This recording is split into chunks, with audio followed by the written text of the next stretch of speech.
one of the football coaches came. I beg your pardon. Wait, hold on. He was messaging me as I was leaving. I beg your pardon. Leaving All right. as I was leaving the house, and I was just replying with like, yes, and he was like, all right, I get it. Piss off, Paul. Blah blah blah. I was like, no, I was just leaving the house. I'm just being like efficient. And he was like, oh, off to the pub, I hope. I was like, well, there will be beer. I'm just going to record the pod. There will be beer. Yeah, just going to record the podcast. He was like, oh, life and times of a football chairman. Oh, I was just like. I'll search for that. I was just like, if you actually search for Moving the Needle, then you will actually find what it is. He goes, oh, I love a podcast. I'll check that out. All right. You got 180 hours to go out. So he's gone back all the way to Superbad. I was like, maybe it does get better. Did you say that we hit our straps a bit later? Yeah, I said we've refined it a fair bit since then, but the format's somewhat similar. I went to the theatre last night. Oh, the theatre, darling. Because I am cultured as fuck. Oh, right. What did you see? What did you watch? We went to watch Death on the Nile. Pretty much the same thing we went to last year. Same playwright had reimagined it because my theatre going experience extends to comedic remakes of Hercule Poirot stories. Oh, it's a comedic remake. Going once a year. Yeah, the wife insists that Murder on the Orient Express that we went to see last year was also just as comedic. And I was like, was it? Oh no, this one seemed a bit sillier. Carl did not laugh. Yeah, I mean, there was some funny bits, but... So, recommend? Yeah, I mean, the sets, once again, just fantastic stuff. Very, very impressive. Did you stand up and go, brava, brava? No. Okay. Encore! They're on about, I think the same guy's doing another one next year. I can't remember, again, another Poirot, but I can't remember the story. I do know that I haven't seen it, which I'm really looking forward to. Because that's kind of the problem with these. Like, you know the ending. There was a couple of people around us that like expressed genuine like, what? At times. But obviously nearly everybody there's seen it. Yeah. Have you seen Mousetrap? No. Because that's one I think the ending might be different sometimes. Right, okay. And you don't tell anyone what the ending is because it could be So I think I've only seen it once, so I couldn't tell you. Yeah, so I'm kind of looking forward to, if he does do another one, we'll probably go see. We'll probably put it on our yearly theatre visit and go again next year. And I'm looking forward to not knowing the ending. But not if Chalamet has anything to do with it. Get rid of everything that isn't film. Yeah, no one gives a shit. He really is a little prick, isn't he? Yeah. Odious little twerp. We'll talk about how that might have damaged his chances of victory. Yeah. But spoiler alert, I backed him anyway. Fuck him. The experts have spoken. In other news, my wife was complaining about how my eldest watches films today. Okay. She was saying, she talks a lot. Yeah, no, I hate what. Well, sort of. I mean, she has got a bit of a lesson in decorum to learn. The applauding, for example. Yeah, I was not a fan of that. Was that at the end of Ocean's 11? What? No, sit down. No, she was complaining because she says, she just spends her time saying like, oh, this is like that other film. Oh, they did this in this other film. Oh, yeah, they've used that in this other film. Critiquing it. And then she goes, oh, why are they doing that? They should have done it like this. And, oh, that's the actor out that he does this and this other thing. And I'm just like, I mean, obviously I love it because like her media literacy is way beyond what mine was until 3 years ago. 3 years ago. And let's not get carried away with where mine's at now, by the way. But yeah, bugs my wife. But yeah, quite funny. Yeah, Theo's kind of similar in that it'll go, oh, he's from insert film. Say, yes, he is. Oh, but I know him. He's from something. It's like, you probably know him from this. Oh, right, yeah. One of my favourites was still watching Wicked, the first one. When she went towards the end, she goes, why isn't it scary? Why has nothing happened? I'm like, because they think it's as simple as just taking an act and turning it into a film without respecting the traditional plot beats of how a film's put together. They don't understand love. But well done you for spotting that. Very good. Yeah, very good. Shifting the tone, on the way here, Carl, walking over, saw a guy being pushed in a shopping trolley with a traffic cone. Nice, yeah. Classic pissed up behaviour. Fantastic. Memories coming back of university days. Although don't think I actually did the shopping trolley thing. Traffic cones and traffic signs. Had a room full of them. Yeah, of course. Yeah, and then you're like, shit, what to do? Did you ever do with these? You ever twock one of those? Twock? Yeah. Taken without consent. Gotcha. Do you ever take one of those lights that they put on the side of skips, the yellow ones that just the flash. flashing ones. You ever I take don't one think of I did, no. The battery fucking never dies. It ends up in my mate's desk, like trying to hide it from his mum. Like, what's that coming out your desk? Like something like that fucking Pulp Fiction. She lifts the lid up. Yeah, very good. Oh.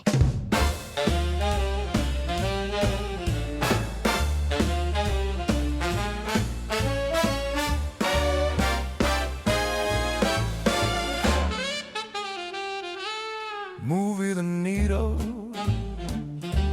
a movie podcast. Movie the Needle, they said it won't last. Movie the Needle, a movie podcast. Movie the Needle, give it a blast. Two idiots talking alone in our shed. We dissect a film as things come to a head. We kick things off and unveil the Yale. Then it's a simple 5-point scale. Only one of us likes it, the other not so. We bicker and joke, no gag too low. Discussion begins, Si tells Carl he's wrong. Carl plays a game and Si sings a song. We do a recasting, discuss who would work. Would he or she, we say with a smirk. In spite of it all, Carl still thinks he's right. The truth of the matter is we both talk shite. Movie the Needle, it's time for the show. Let's not pretend you've somewhere better to go. This is Movie the Needle. My name's Simon and I'm in our shed with my good friend Carl. We'll be laying out our predictions for the Oscars, talking about all the nominated films and kicking off our predictions game. Questionable decisions and potential glory ensue. It's the Movie the Needle Oscars prediction special.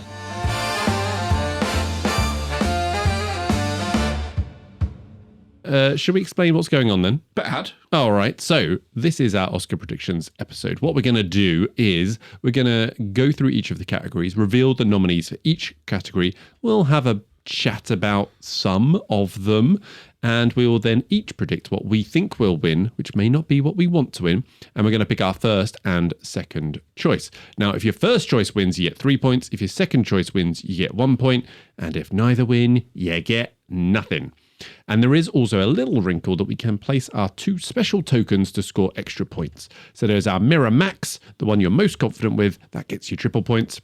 And then there's Death in Post-Production, the one that you want to score double points on. So we'll see if we are aligned with our predictions and also where we put our tokens. Of course, last year came down to The last award. the last award. There was a point in it. There was. Incredible stuff. Never going to repeat that now, are we? Well, we might, but not between me and you. No. So we have extended this out to the wider public, pod friends and the general public as well. Normos, we call them. You call them. Yes, true. But there's still time to do that. So if you're listening to this now, you can look in the episode description. There'll be a link to entering the predictions if you so wish. But we'll be totting up the scores as we go through our Oscars reaction episode on the 16th of March, and we'll reveal the winner. And that, between us, I think they'll have to do some sort of, they'll get some sort of prize, like have to watch the Lord of the Rings Extended Edition trilogy or something similar. I don't know. Interesting. But yeah, so join in the fun. And hopefully it's as close as it was last year. But before we kick things off, Carl, any questions? Are you clear on the rules? Clear as day. Excellent. And that just leaves us one thing. It's going to be thirsty work, this, Carl. Mm-hmm. We do need to unveil the Oscars ale. Right, friend of the pod, Yes. Martin, Hi. has donated us a few beers Yes. over the EPS. And some time ago, he donated us a couple more, one of which is Spokane West Coast IPA. That's a from Kirkstall. Kirkstall Brewery. Yeah. So thanks very much, Martin. Yes. Good beer, that. All right. Let's kick things off with our first award, and we're going for a biggie, the animated feature. Okay, so, Carl, which of these have you seen first off? We've got Arco, Elio, K-pop Demon Hunters, Little Amelie, or the character of Rain, Zootopia 2. It's a strong start, none of them. Really? Yeah. That does surprise me. I thought you would have seen some. You haven't seen K-pop Demon Hunters? No. Oh, I thought even just by osmosis. Yeah, Like, yeah. The kids will love it, but I haven't seen it. okay, so I've seen all of them apart from Little Emily or the character of Rain. So this is going to be very much me talking about them before we get to the predictions. I'll keep it brief. Arco, pretty delightful. Watch the English dubbed version, which some have said is a little distracting because it's got Will Ferrell as a secondary character. But I'm not very observant, so I didn't even notice it was him. It's almost Miyazaki-style animation. Manages to get the tear ducts flowing over a robot losing his memory. Spoiler alert. I would like it to win. Thanks, mate. Yep. It doesn't really spoil it much, probably. I would like it to win. Elio, all very fine. Some good moments. Good character design. Nothing that blew me away. Pixar not at its best. K-pop Demon Hunters, super entertaining, visually engaging, some absolute bangers from the old songs as well, and much better than it has any right to be. And Zootopia 2, I think I've talked about this before. If you like the first one, you'll like this one. You didn't. So, who knows? Still has all the sight gags, movie references, similar to the first, but with slightly less engaging central plot. Good, but not worthy of the award this year, I'd say. So, just for simple 5-point scale, Arco, like. Elio, ambivalent. K-pop Demon Hunters, like. Zootopia, like. What about Zootopia 2? Zootopia 2, like. Cool, thank you. Carl, I'm going to let you go first now. Sure. Reveal what you think will win your first and second choice. I think I've gone first choice, I've gone K-pop. I think the hype around that is too big. And second choice, I've gone Zootopia 2, just because Zootopia was well liked. Interesting. Okay, so we're aligned on the first choice. I too think K-pop Demon Hunters will be the front runner here. It's big. I think it's got the momentum behind it. And now I've gone a little bit already. I've gone early with I'll put the second choice. One I think has really got a strong favourite. The second choice is really just one I quite like to win. And if it wins, it'll make me happy, even though I haven't got the 3 points. And that's Arco. So I've gone for second choice there. I can tell you now, I might have fucked this already. Right. So I've taken each award at sort of face value and gone, what do I think will win in this category? Yes. I have given no thought to how that affects, how the film will in the wider awards, because I know that people definitely do vote like that. They go on a run, or they go, oh, that one there, so I'll give this one a bit of a sympathy. That. So I think I might have fucked it on that basis, because I've gone straight down the line for each award. We shall see. We shall see. All shall be revealed. So that's one down, 23 to go. All right, on to number 2. Animated short. Sticking with the animation. Have you seen any of the following nominees, Carl? Butterfly or Papillon? Yes. Forever Green? Yes. Retirement Plan? Yes. Ooh, The Girl Who Cried Pearls? Yes. And The Three Sisters? No. Oh, okay. Well, I've seen Butterfly, Papillon, Forever Green. Just those 2. I've not seen the other 3. So why don't you tell me about Retirement Plan and The Girl Who Cried Pearls? So Retirement Plan, I think it's only about 9 minutes long. And it reminded me of the Wear Sunscreen song. All right, yeah. You remember that? Mm-hmm. Baz Luhrmann. Yeah, it's very much in that sort of reflective, sort of introspective vibe. I liked it. Is I like? Okay. The Girl Who Cried Pearls, I don't like. Okay. I just found it very unpleasant to watch. The style of it was just very unsettling. It was like some horrible, creepy papier-mâché puppet type thing. I don't think it was actually that, but that's kind of what it looked like. Yeah. Yeah. So, like, it's not bad, but I did not enjoy watching it at all. So, no, I don't like that. So what about Butterfly then? Yeah, this is a weird one, I think. Mm-hmm. Sort of mildly enjoyable as you're watching it. And obviously it touches on, a Holocaust survivor's life story and all the rest of it. And mildly enjoyable. And then as the credits rolled and the music was there, I sort of had goosebumps at the end. So it's quite effective, I think. Yeah, I think effective. I really like this style of animation.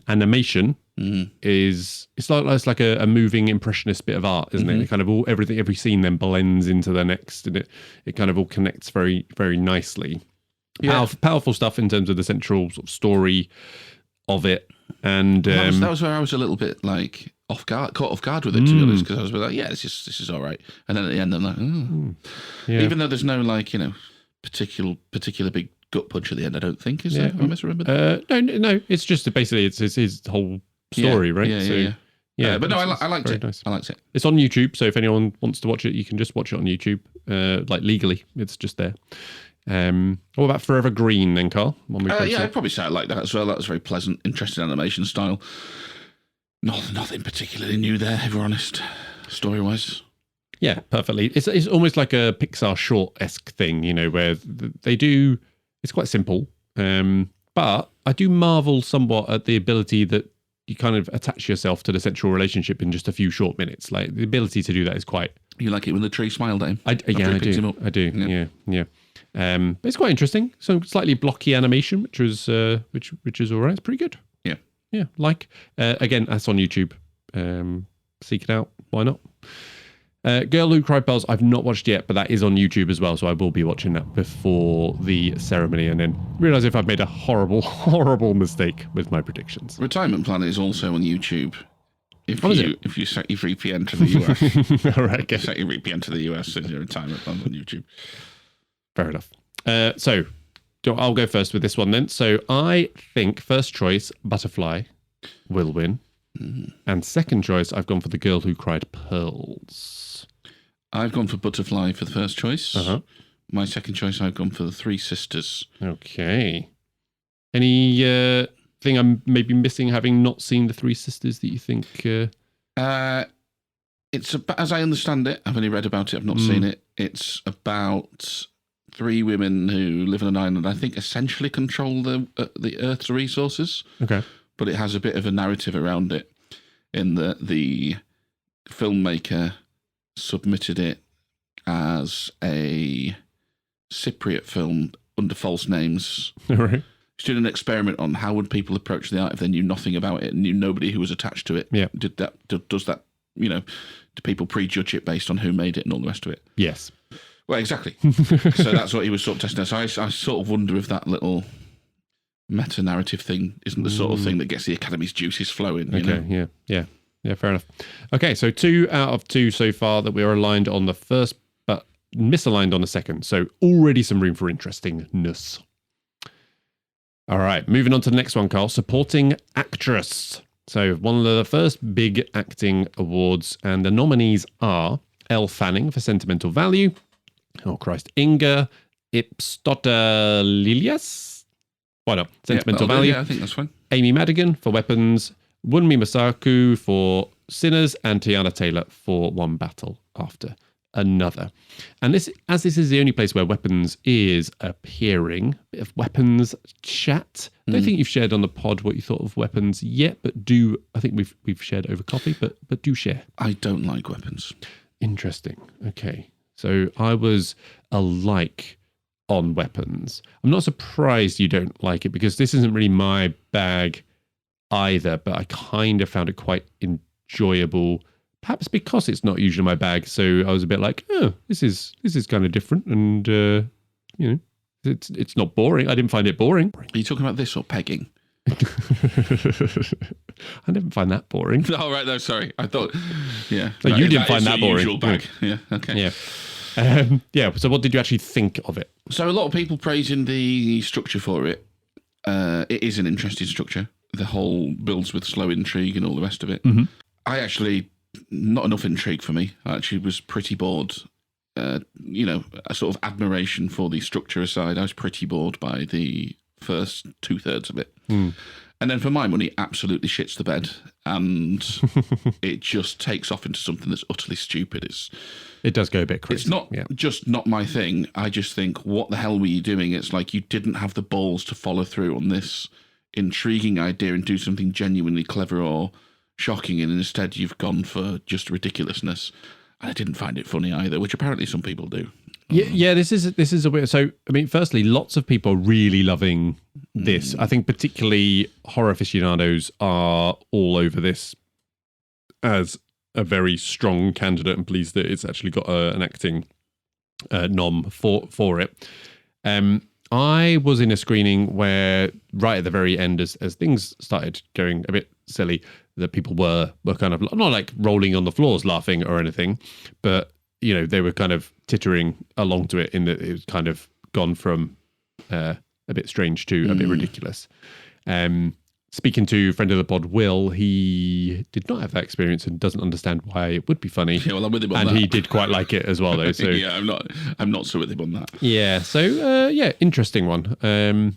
Actress-wise, I do think Amy Madigan was very good. Yes. I thought, I wrote in my review, she reminded me a bit of Tilda Swinton to turn in Snowpiercer. Just sort of completely unhinged, yet so menacing. And it's one of those performances as well that when she enters the film, it then kind of changes everything, and everything is very much then straight around her. And I think there's one other performance on this list that I would equate similar to that but she's from the start, which is the Tiana Taylor performance, which I think when she is on screen, and she's only on screen for the first part of One Battle After Another, but I think I'm very much drawn to her as a viewer, and she's very much the energy and drive of that first part of the film. Whereas I think maybe the other ones, maybe less so, they are more naturally entwined within those movies and fit within the kind of structure of them. Mm-hmm. Any thoughts? No, that seems fair enough. Who do you want to win, just out of interest? I would probably Amy Madigan or Inga Ivsdotter Lilias. Sentimental value. Yeah. I mean, in general terms, sentimental value is phenomenally well acted. Yes. But maybe that. But so I want Tiana Taylor to win, and I think she will. So you've gone for her first. I've gone for her first. I've also gone for Tiana Taylor first. Interesting. Okay, so we're line 3 out of 3. Okay.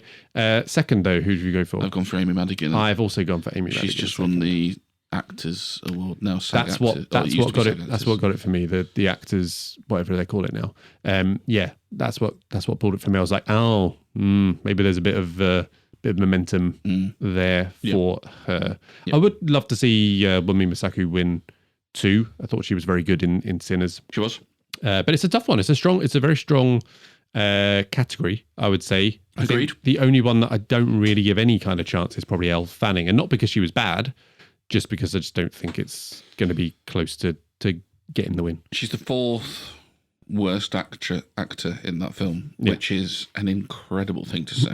Yeah. And not a slight on Elle Fanning. No, not at all. No. Good stuff. Okay. Moving on. Okay, let's move on to the men. Supporting actor this time. And the nominees for this one are Benicio del Toro for One Battle After Another, Jacob Elordi for Frankenstein, Delroy fucking Lindo for Sinners, Sean Penn for One Battle After Another, and Stellan Skarsgård for Sentimental Value. And as this is the first time that Frankenstein is coming up, you've seen Frankenstein now, right? Yep. What do you think of Frankenstein, Carl? Where is it on the simple 5-point scale for you? I don't like it. I'm a really don't like. It's a pretty bad film. And I think if you wanted to like it or were expecting big things from it, it could really rub you up the wrong way. Yeah. And indeed, I really rubbed friend of the pod, Johnny, up the wrong way. Geekly. Husband of Kate. Yes. When I said it was shit. And he saw my star rating and went, that's really harsh. And I pointed out to him, it's not, because I cannot identify one thing that I thought was actually good about it. But it's pretty easy to pull a few things out that are not good. Yes. And I think, as we'll come to later, it's nominated heavily in the old like costume, set design, that side of things, which you kind of go, okay. I mean, even then there's a case for saying they've sort of over-egged it, but I do understand those nominations more. Yeah, I mean, I found this pretty boring throughout as well. And even, Del Toro's usual visual style wasn't really that present either. I was so disappointed in Oscar Isaac. I thought we're going to get a real sort of powerful, commanding father figure performance out, and he is a bit wet, isn't it? I mean, Elordi, I wrote in my review, just what is the point of him? He's buried under he's like completely vacant, which actually does work quite well. to be fair. He's buried under so many sort of prosthetics and visual effects, like, what's the point, you can't see his face. Somebody has pointed out his physicality. That was on the BAFTAs round table that we did. That's right, that was Martin, wasn't it? Yes. Which is a fair observation. His physicality helps fine. I think it's a low bar. I think it's a bad film. It was never going to be my thing, to be fair.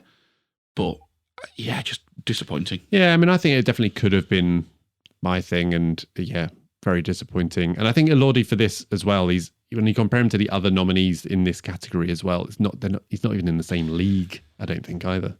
No, he's rumoured to be getting offered the James Bond gig. He is. Is he Australian? Yeah. Yeah. And like physicality-wise, great.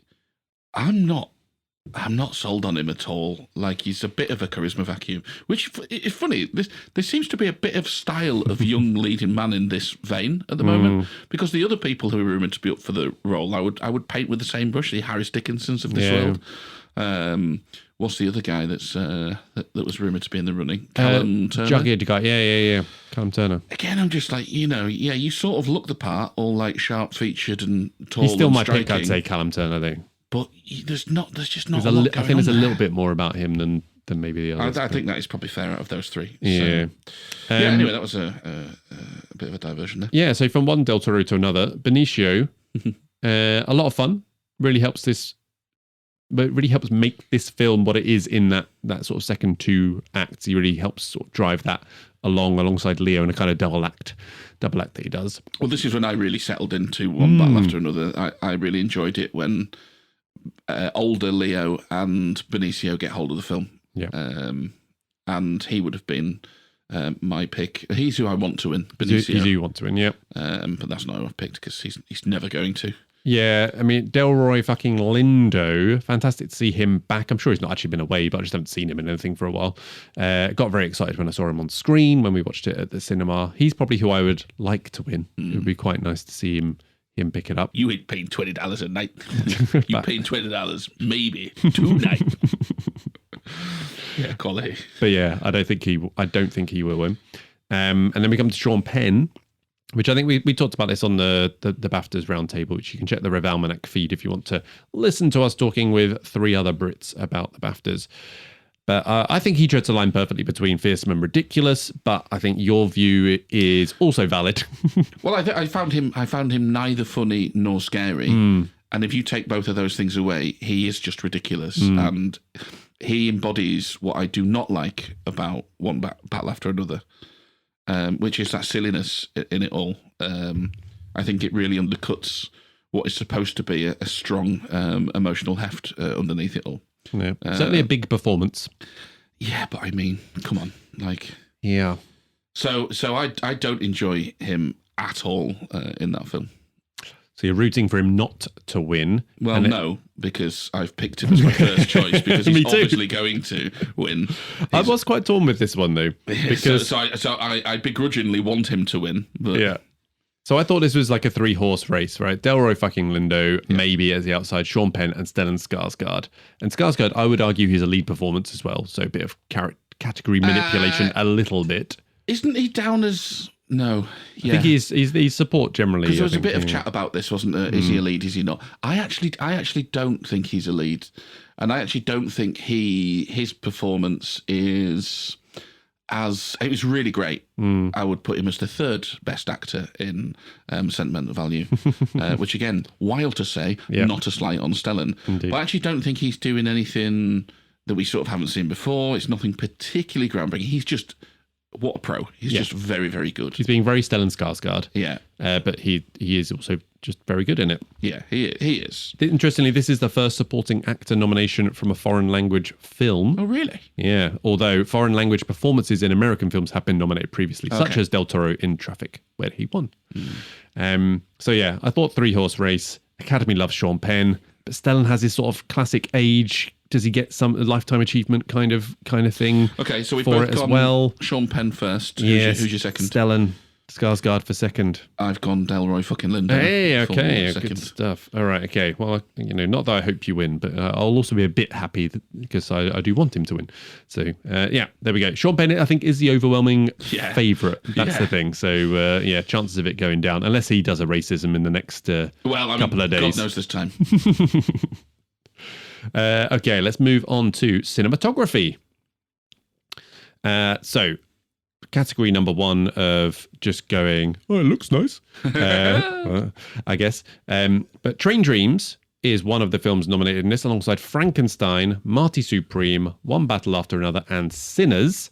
And let's talk a little bit about Train Dreams here, Carl. Simple 5-point scale it for me.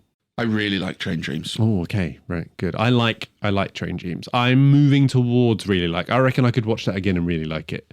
Yeah. But initial watch, I was like, yeah, I just like it. I really like Train Dreams. Beautiful to look at, and as this is cinematography, if it makes sense that we're talking about here, I was also compelled by Edgerton's central performance. Oh, what a guy! Look at that craggy face all day. Yeah. I also thought there were some really good supporting turns, including Felicity Jones. William H. Macy and Kerry Condon, I thought were all good. Yeah. A little disappointed it's not really getting any nods for the acting at all in this, but it could just be the strength of the year, potentially. It's a weird one, Train Dreams. It's selling a little bit, I think. Like it's reaching a little bit. You can kind of feel that. In that it is purposefully contemplative, and they spend a lot of time, they've got the boxy aspect ratio, they spend a lot of time both figuratively and literally looking up to the sky, to the trees for answers. And I think there is a little bit of Oscar bait going on in there, and I think that's partly why I think it's been rejected a little bit. And Netflix, I lapped it all up. And the Netflix thing as well. That's true. I lapped it all up, I've got to say. But if somebody says it's a bit Oscar bait, I go, well, yeah, you're kind of right, actually. It is. I mean, I was fully engrossed within it, and it's that one of those. It was one of those like magical feelings where you're just kind of taken away, and you just kind of inhabit that world that they're in for a couple of hours. Yeah. Having said that, I don't think it's going to win. I think One Battle After Another gets this one. That's my first choice. It's my first choice too. But that's every single first choice so far. We've been on that. I have put Train Dreams as second choice though. That's my second choice too. Right. So I think this is the first category we've been fully aligned on. I think so. Yeah. So it's I think One Battle After Another. It's a proper looking film. Looked great on the big screen. Didn't see Train Dreams on the big screen. That would have been quite nice. That would have been really good. Yeah. But yeah, you'll just have to rewatch it on your 95-incher. It's going up. Yeah. I'm going to see if I can increase it every time we talk about it. Yeah. All right. Moving on. Sound. Right. So the nominees for sound are Frankenstein, F1, One Battle After Another, Sinners, and Sirat. Are we saying Sirat? Sure. Yeah. This is the first time that F1 has been mentioned. So let's talk a little bit about F1, although we did do a full date night episode on this. Check our feed. It's getting a lot of hate for its Best Picture nomination. And it does seem to be this year's like token blockbuster addition to that list. But let's talk about that, the token blockbuster, because this is at the heart of my consternation with the hate for this film, right? I'm delighted it's nominated for Best Picture. Okay. Right? Because this is a real throwback in terms of what going to the cinema is all about. Yeah. And there's been a real shift away from this sort of thing, which gets now derided as cheese. And to that I say, fuck off. Because when I think about our Oscar special that we did, the 95 to 99, like so many more of the films on there and being nominated were in this vein. Yeah. Than the sort of overly self-serious, pretentious shite we've got now a lot of the time. Mm-hmm. So, like, I'm not saying that like this could necessarily live with those films from the 90s, but it's a really nice reminder of how fun and visceral movies can be, and for what it's going for, it fucking nails it. So if your only opposition to this is, it's not very serious, it's cheesy, grow up. Yeah. Like, this is great. Now, if you want to go in and pick it apart, there are problems with it. Yeah, sure. You pick apart some of the dialogue, this, that, or the other, fine, and of course it all comes down to taste. But the idea that this doesn't belong, I think's nonsense. Yeah, I mean, I think you talked about snobbery. I think you mentioned that. I think it's a fair amount of movie snobbery going on here. Yeah. And I think for what it is and what it's trying to do and the type of film that it is, big, entertaining, action oriented. It's a la like Top Gun Maverick in terms of like. Yes. Now I didn't see that cinema. Yeah. Oh. I can imagine because I love Top Gun Maverick. For me, this is my best cinematic experience of recent years. And that's because he went with me. Well, maybe that's it. There's a place for films like this. It's not fine art. It's not trying to be. Yeah. And I appreciate it for what it is. Thoroughly entertaining, fun movie. And I think you rated this very highly on your Letterboxd, probably too highly for what you actually ended up with. I'm sometimes inconsistent between like, the whole for what it is, and it's like, do you impose a ceiling on that rating, or do you then rate it as if if it's got what it's going for, you give it full marks? So yeah, I'm sometimes not very consistent with that. But I do genuinely think though, if you're talking about in terms of rating, the majority of these films are going to go down in the annals of history as being middling at best, right? This being in the conversation is no travesty. Yeah, agreed. Have you seen Sirat? No, I don't know. I've got to that one, unfortunately. I've not got to either. That's fine. So let's go to the predictions then for sound, Carl. First choice? Well, I think it's going to be F1. I Me think too. The sound is incredible. That's what I've put as well. Oh, God, with literally every single one so far. And then backup option, second choice? I've gone for Sinners. I've also gone for Sinners. We're becoming more aligned. It was, yeah. So Sinners sound was also very noticeable when we saw it on the big screen. That was another one where we came away from that going, it was totally enthralling from the sound and the music and everything that came with it, and how important the sound was to that movie as well. So that's why it's my backup option. The other ones I've not seen Sirat, but One Battle After Another and Frankenstein. I saw One Battle After Another in the cinema. It wasn't sound that particularly drew me in. Frankenstein, fuck right off. Regardless, I'm not giving it anything. All right, on to award number 7, visual effects. The nominees are Avatar, Fire and Ass, Hey! 1, Jurassic World Rebirth, Sinners, and The Lost Bus. Now, Carl, have you seen all of these? I've not seen The Magic Bus. The Magic Bus. The Lost Bus. The Lost Bus, yeah. The Magic Bus. The Magic Bus is something else, isn't it? The Magic School Bus. Yeah, that's right, yeah. I've not seen that. You've not seen that. I've seen The Magic School Bus. I've not seen this. So you have seen Avatar Fire and Ash. That's interesting because you hadn't time I've spoken to you. No, sorry. You've not seen that. I haven't seen that. Oh, okay, damn. Okay, well, just to recap what I think about that. Really don't like it. I'm done with the franchise. I would really appreciate if the Academy didn't nominate any of its future sequels. I've said this before, but I realised about an hour in that I gave zero shits about any of the characters. Yeah. The repetitive nature of this compared to the original and the other sequel really started to annoy me. It shouldn't win. Is your completionist thing going to just gnaw away at you? I don't think so. When the fourth one comes out. The thing that will gnaw at me is if we continue to do these things and it keeps on getting fucking nominated and I have to watch it. Number 5's coming out this year. You've seen 1, 2, and 3. Yeah, maybe. But it will be a good 7 years until that comes out or something. So unless he gets the AI he's using AI, mate, we're going to get 2 a year at this rate. Yeah. So I really don't like that. Another one I really don't like, and it isn't appearing elsewhere, Jurassic World Rebirth. Really don't like. I thought it was harsh. Pretty fucking stupid throughout. Oh yeah, the first 6 Jurassic Worlds are really really realistic. Well, I've not seen. I've only seen the first 2 Jurassic Worlds. I couldn't be asked to watch the third one. I only watched this one because it was nominated. I wouldn't recommend the third one. No. I mean, the presence of Johansson and Mahershala Ali alone should have rescued this. But the writing is pretty fucking atrocious. And there's far too much fake laughing from both of them going on that I'm not utterly convinced by.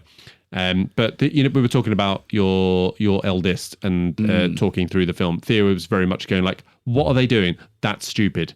These are idiots. What are you doing throughout the whole thing? Which, to be fair, as part of this kind of genre, you do get that. It's kind of like horror movies are doing it. Yeah. But when it becomes a distraction, you're just like, yes, but it makes no fucking sense what any of them are doing at any fucking point in time. It became a bit stupid. I liked it. I thought it was again a bit of a throwback in terms of getting back to Island Adventure without dealing with the whole fucking end of the world that the Jurassic World franchise had become. And there were some good set pieces. I might be done with this franchise as well, which ironic considering the film is about how everyone's getting bored of dinosaurs and they want to make it more interesting. Yeah. But yeah, I'm not sure I can be asked to watch anymore. The Lost Bus, entertaining, worth a watch. Nice Friday night film, proper disaster movie genre piece. Effects wise, I thought it was really impressive. It's not fine art again, but I liked it. Good Friday night film, as I said. So, predictions, Carl. I've gone for Avatar: Fire and Ashes first. Yes, so have I. And I would like to play my first wild card here, my first token of died in post-production. I think this is almost a certainty that it's going to win, so I thought I'm going to go for it. Plus, if it does win and I've doubled the points, it will lessen the pain of me having to go, it won. Okay. Second choice. Jurassic World. Okay, I thought some of the effects were that fucking shit. But fine, I've gone for The Lost Bus. I don't think it will win but quite frankly, I think Avatar is going to win so much that the second choice is kind of irrelevant. So I've gone for The Lost Bus because lots of fiery effects. Quite impressive. All right, we move on to the big one. International feature. So, nominees are It Was Just an Accident, Sentimental Value, Sirat, The Secret Agent, and The Voice of Hindrajab. Who knows? Carl, have you seen all of these? I've seen It Was Just an Accident, The Secret Agent, and Sentimental Value. Okay, so I have seen two of them. I've seen Sentimental Value and The Secret Agent. Do you want to talk about It Was Just an Accident? Any kind of initial thoughts on it? Let me start with The Secret Agent. Okay, fine. We're not talking about that yet, but that's fine. Well, is that not in this category? Yeah, but we're going to talk about it later. Oh, okay. All right, fine. Just talk about what I fucking asked you to talk about. How about that? Well, they're intertwined, aren't they? That was okay, right. I'll try split it out, and maybe we'll. It's fine. You do your bit, and I'll talk about The Secret Agent later. Call back to this. Because I put another one where, except it's not another one, is it? Because I'm not allowed to talk about the first one. So, all right. So It Was Just an Accident. I struggled with this one a little bit. Okay. I'm ambivalent to this one. I did not feel it at all. Okay, so it's dealing with some people who were tortured by the Iranian regime. So it's a feel-good film. And getting some revenge. It becomes a bit farcical and thrown together. What is revenge? What is justice? What does that make? What does it make of people? All this sort of thing, right? My problem is there's a cultural distance that exists between me and this film. Right. Yeah. Language is one. Like, it's one thing reading some subtitles. Yeah. Even when you're listening to how people say that, I don't know really how that is. Yeah. I'm filtering everything through Western British eyes. Okay. So I didn't necessarily buy a lot of the big, intense scenes. I find out later that it is supposed to be a bit of a comedy. Right, and that's kind of what I'd heard. That it was again, that none of that landed for me. I almost just thought a farce. I thought, yeah, well, if it is going to farce, I did think it was a bit silly. So maybe that's the angle. So yeah, so there's this cultural distance that exists, right, and to the point where it is impossible for me to appreciate it because I didn't live through this regime. I don't have the history, the cultural understanding. I don't speak the language. Right, I see the connection. It's true of me, but it's also true of all of these people that are insisting it's really, really good. True, yeah. So, like, obviously I could be wrong, but I don't quite know what they would be using to make their sort of, oh yeah, this is a 5-star film either. Now, again, that's not a judgment on whether you enjoy something or not. That's absolutely fine. I mean, look, to a degree, this is the international award. There's always going to be this issue. Yeah. But we're trying to talk about the best 5 here. Yeah. And I'm like, well, I don't know. It was not obviously good enough for me to go, oh yeah, it's great this. So yeah, didn't feel it. I'm pretty ambivalent on it. Not that there isn't some good stuff. It looks pretty great. Did you say you'd seen The Voice of Hindrajab or not? No, I didn't get to that one, and I didn't get to Sirat, unfortunately. Okay, my first choice is Sentimental Value for this. What have you gone for? Yeah, I've gone for that as well. Of course I have, because you've gone for it, so I've gone for it. If I've gone for it, then you've gone for it. And then second, I've gone for The Secret Agent. I have also gone for The Secret Agent. And I figured it's a Best Picture nominee. Surely it's got a fairly good chance of winning a subgenre of that, you would think. Similarly with Sentimental Value, I'm like, this all feeds in. Like, yeah. So, pretty straightforward. And Sentimental Value, I think, is the better film of those two. On to a number 9, production design. Well, it rhymes. So the nominees are Frankenshite, Hey! Hamnet, Marty Supreme, One Battle After Another, and Sinners. And we've not talked about Hamnet yet. This is the first time that it's kind of come up, I think. So, have you seen it, first of all? I've seen it. Okay. But I also know what you think about it. Oh, okay. Off you go, please. Okay. So, I am ambivalent to Hamnet. I think it's quite good, don't get me wrong. I do think it's quite good. Oh, I thought you were quite put out when it won the BAFTAs. What did it win at the BAFTAs? Did it win Best Film? Or Best British Film? British film, did it? I don't know. I've drunk since then. I was expecting a bit more of a takedown here. No, I think I've kind of reflected, and it's like it's quite good. I just didn't connect emotionally with it, and I had a lot of hope that I would. I think that's maybe I wanted it too bad, Carl. I wanted it too bad. Yeah, that can happen. And it just didn't. I just didn't have the big old cry. The tears doth not cometh. I'm ambivalent. I don't think it's a fantastic film. Oh, you're to be ambivalent honest. as well. Yeah, I'm ambivalent. But there were 2 touching moments that got me. Yeah, which we won't reveal. Or shall we reveal? Do we care about spoilers? We don't need to. We don't need to okay, reveal it. But otherwise, I do think it's a bit meh. Acting wise, though, Buckley, which we'll talk about later. Yes. I thought Mescal was very good. There seems to be this thing about, and maybe you're in this camp. There seems to be this thing about, oh well, if Buckley outshines everyone, then Mescal must be rubbish. No, and I don't think that's fair at all. He was fine. I thought he was better than fine. Yeah, but I don't know. Like, I didn't watch him and go, "Oh, he's bloody good." Yeah, but I think I was just film, mate. The well, films maybe. of it. He didn't stand out as being poor or amazing. He was just he fit quite nicely. He was fine. Okay, fair enough. There's a lot to like. As I say, I just didn't completely vibe with it. And right, I'll see if you share this view. I don't know if I've shared it with you, but I found the whole William Shakespeare thing quite distracting. And I know it's a film about Shakespeare indirectly, and it's not like they were hiding it, but they weren't strictly kind of stating it up front either. It just kind of loomed. And then there was that one moment in the film where Agnes and her brother go to find him in London, and he kind of goes, "We're here to see William Shakespeare." And I think that's the first time his name's actually been mentioned. Yeah. And it was like, is this meant to be a great reveal? Because he kind of Well, I already don't know, knew it because- was. And what's the point of this? That's the trouble, isn't it? I knew going in that this was essentially a Shakespeare origin story. So it didn't occur to me one way or the other, to be honest. I've not seen anyone else say it, so I don't know if I just missed the fact or drawing too much attention to it. I don't know. But yeah, child actor performances thought were good as well, though. I did quite like the child actors in that. Do you think they should have a child acting category in awards? Nah. You don't need to be putting kids through that.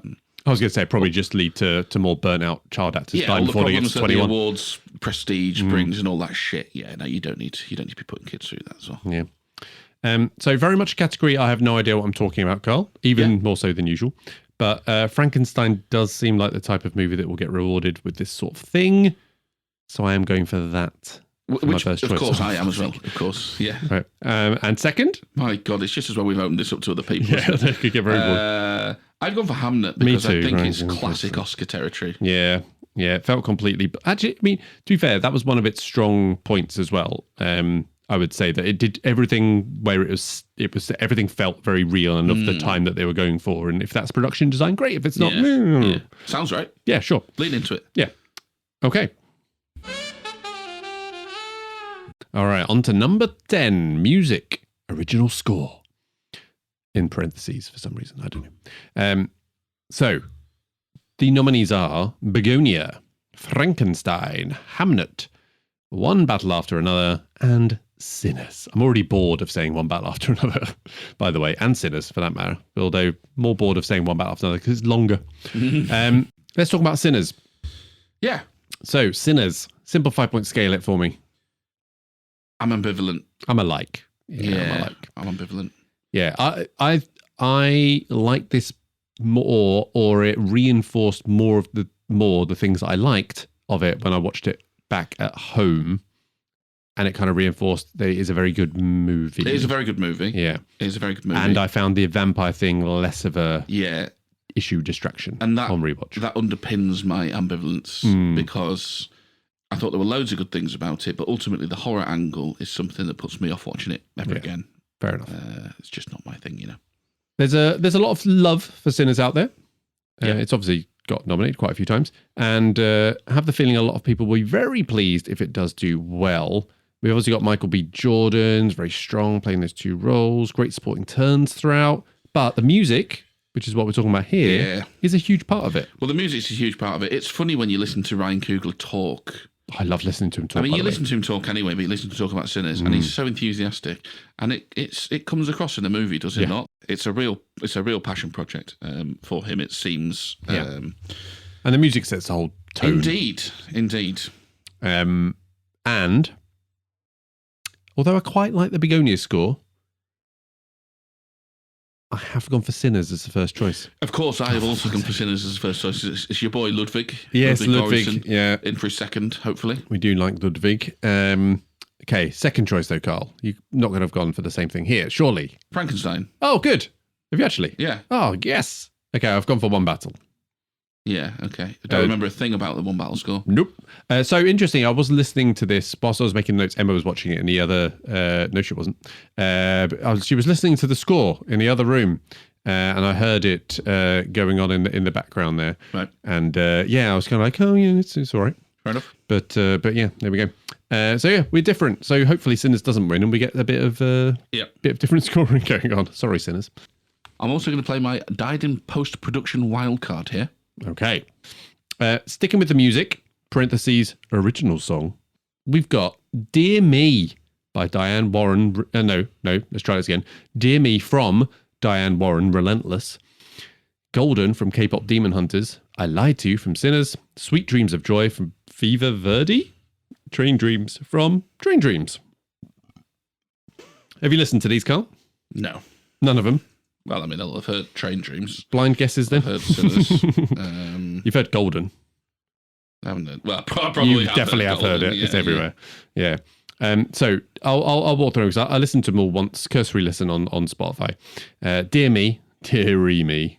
I'd say uninspired stuff, Carl. And also, right, Diane Warren being nominated for this in a film that's about her. Seems a little on the nose. Come on. She's got a film about her already. You don't need another song award for her that she wrote. Come on now. Golden is a banger though. You will have heard that definitely. I Lied to You with Sinners. Great in the movie. It's the sort of that main one where he starts bringing back all of the past people and stuff. It's fantastic use in that movie. Yeah. Sweet Dreams of Joy. No. As Timothy Chalamet would say, operatic shit. Yeah. Wouldn't he? Yep. And then Train Dreams, very Nick Cave. It's a Nick Cave song. It's very Nick Cave. If you've heard one Nick Cave song, you've heard Train Dreams. Yeah, okay, fine. Bold. What have you gone for? I've gone for Golden K-pop. I'm going on the K-pop hype train again. Yes, me too. Yes. And second place? I've gone for, because again, the songs are such a big part of it, I've gone for Sinners. Yeah, same. Right, cool. Right, so we're completely aligned in that one. All right, good. Awesome. Good. Okay, last one before we'll have a little break. And it's casting. Number 12. So a new award for this year, I think. Yeah. That's right, isn't it? Yeah. Nominees are Hamnet, Marty Supreme, One Battle, Sinners, and The Secret Agent. Now, first time that we're going to be talking about Marty Supreme, Carl. Mm-hmm. Simple 5-point scale it for me. Like? Good. Yep. Like 2 as well. What did you make of it? Very entertaining, completely unmemorable. Yes. Will be completely forgotten about, and all of those 5-star reviews will look very, very silly.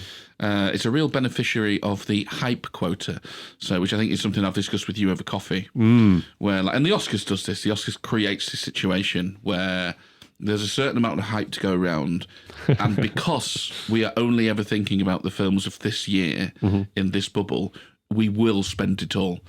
It's possible there are no 5-star films this year, but you wouldn't know that. Have them. Yeah. You have to have them, so something will get nominated. And the idea that this sort of film will live alongside films like other 5-star films like The Godfather or The Last Jedi or what's that? The Last Jedi? No, Return of the Jedi, is it?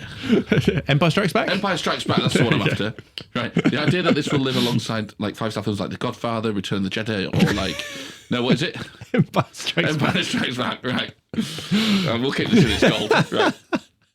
The idea that this sort of film will live alongside other 5-star films like The Godfather, The Empire Strikes Back, or like 12 Angry Men, right, is ridiculous. Now, that doesn't mean a lot of people will listen to that and go, well, I think those films are all boring. You can do. That's absolutely fine.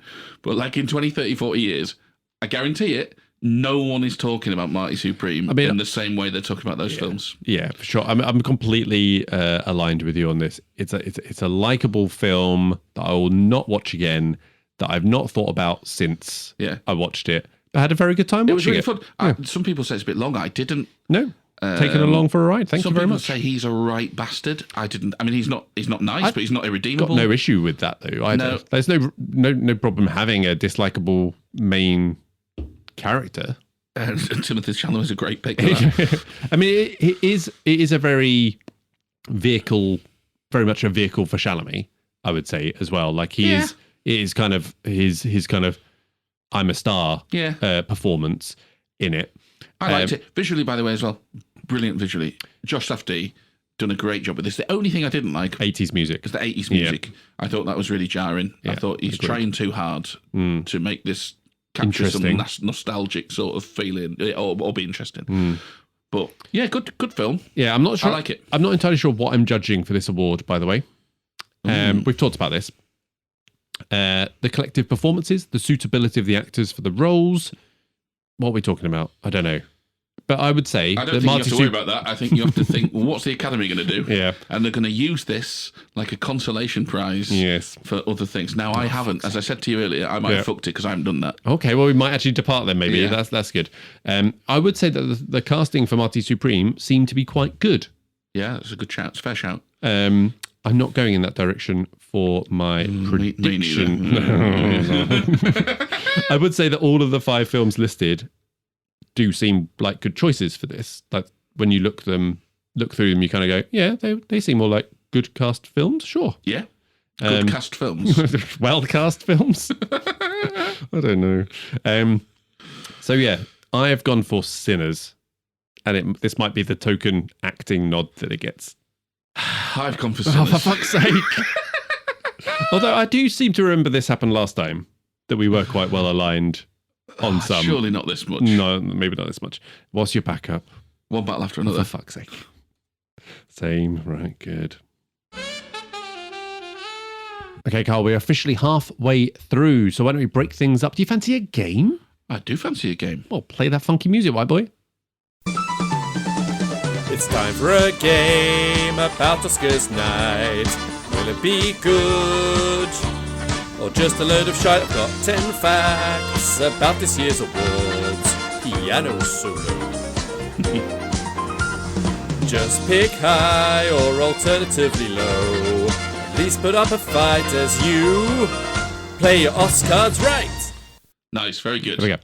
I didn't phone that one in at all. Emma's reaction when I played it to her goes, you've done better. Scathing. No. I was like, oh, do you not like it? No. You've just done better. I was like, okay. I mean, she's not mad. She's disappointed. I wasn't even going to do a song. I was just going to play the theme song, and she shamed me into doing something else. So there we go. Anyway, so Carl, I've got 10 facts. We're going to start with our starting card. Each of these facts is associated with a number. All you've got to do is say whether the next one is going to be higher or lower. There are no same as. It's only higher or lower. Oh, wow. Just so you know. Okay. Okay? Yeah. Just keeping it simple. Yeah. All right. Okay, so your starting card, metaphorically turning over, visually not doing that, but even though I did gesture in such a way. Timothée Chalamet, number of Best Actor nominations, 3. Right. So 3 is your starting number, okay? 3 too many, but okay. Yes. Your next card is PTA nominated how many times for writing, including this year? Oh, writing. Is it higher or is it lower than 3? I mean, I don't know anyway. Let's say it's higher. It is higher. It's 6. Well done. You got that one right. Okay. So now we move on to our next card. Diane Warren, already mentioned. Number of years that she's been nominated in a row for Best Original Song. No win so far, by the way. So she's been nominated how many years in a row, including this year? I've actually never heard of her, by the way. No? No. You only hear of winners, don't you? Yeah, so this Perennial loser. This is news to me. I'm going to have to go lower. It's higher. This is the 9th year For what? in a row. What's she doing? Lots of songs that she's written. I don't know. But Oscars love her, just not enough to actually give her the award. She's won an honorary award, though.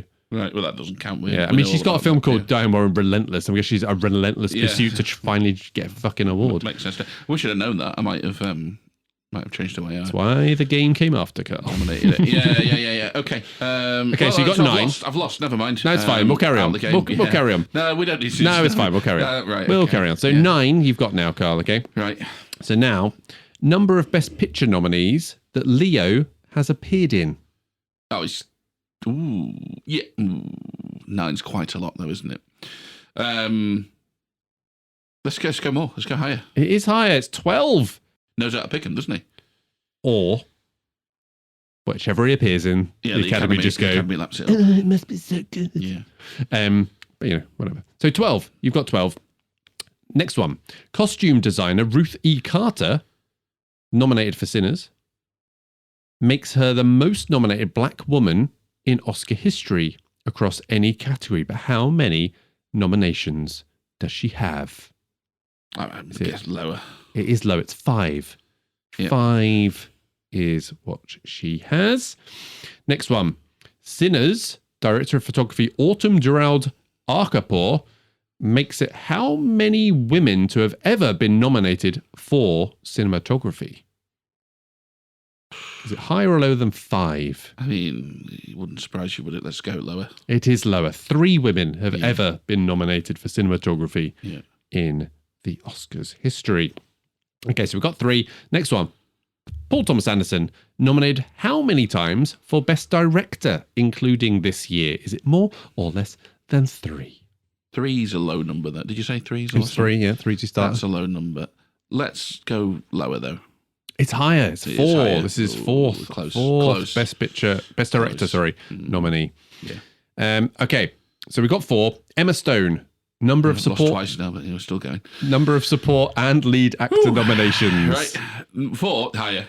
Yep, 5. Yeah. 5. She has 5 Yeah. nominations because she's a goddess. Sinners leads them with the most nominations this year. Is it more or less than 5? Yes, more. Do you know how many? Is it 11? 16. 16, well. The most ever. Yeah. Beat previous higher, 14. And finally, you've got 16. Steven Spielberg, number of Best Picture nominations as a producer. Senor Spielberg. I bet he's got a producer list like you wouldn't believe. So let's go higher. It's low. It's 14. Still quite good, close, though. yeah, He's close. only won once, though. Loser. But Schindler's List. Mm-hmm. But he's lost 13 other cool. times. There you go. Well, Nice. you loved that game, didn't you? Yeah, well, no, the game's fine. It's just, once I've lost. Well, you only got 2 wrong? 3. 3 wrong? Yeah, I put got yes last one against wrong all as of them. That's good. Yeah. That doesn't really help, does it? Right, let's stop putting yes. Doesn't really matter. But in case anyone looks back on this and wants to know your history, better get it right. Get it right. Okay, cool.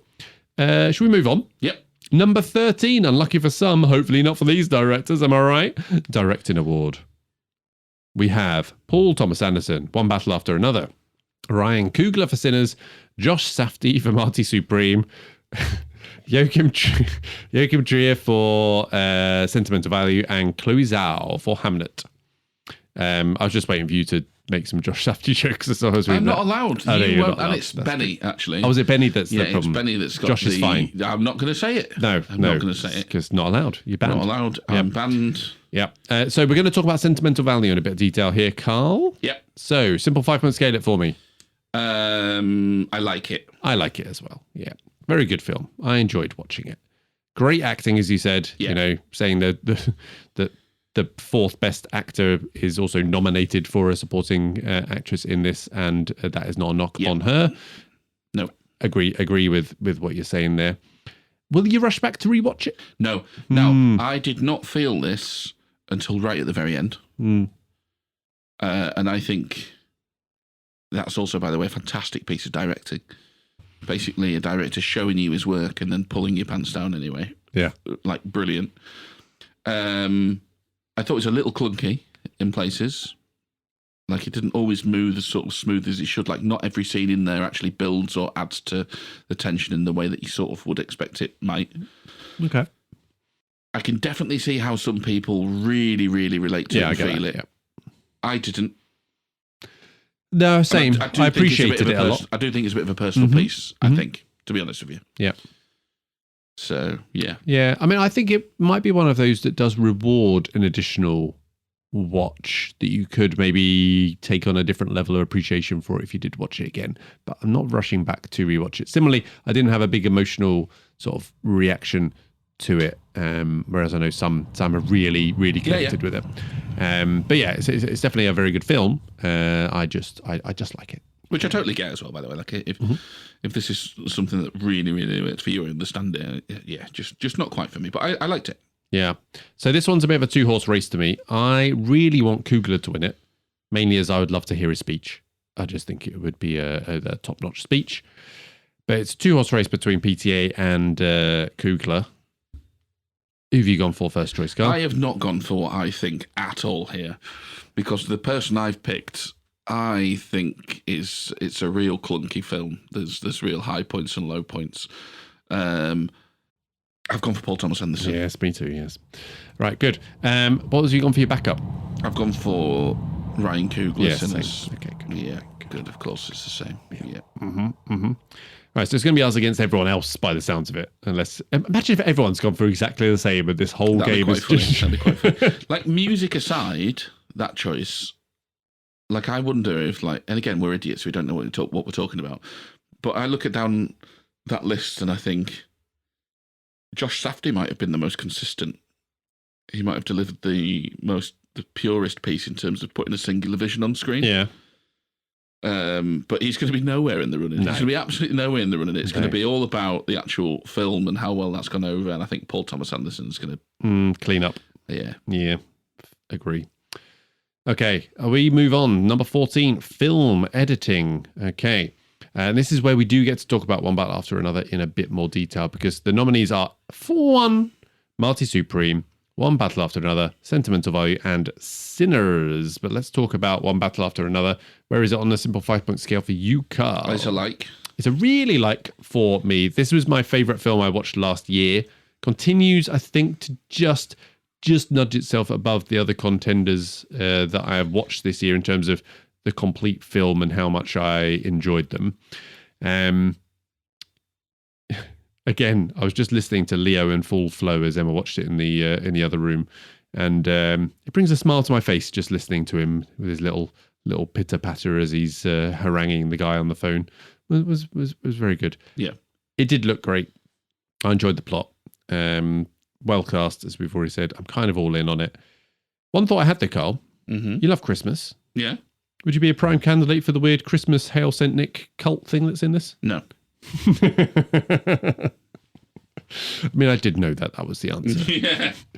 It'd be surprising if you went, oh, yeah, actually, yeah. That's definitely me. Yeah.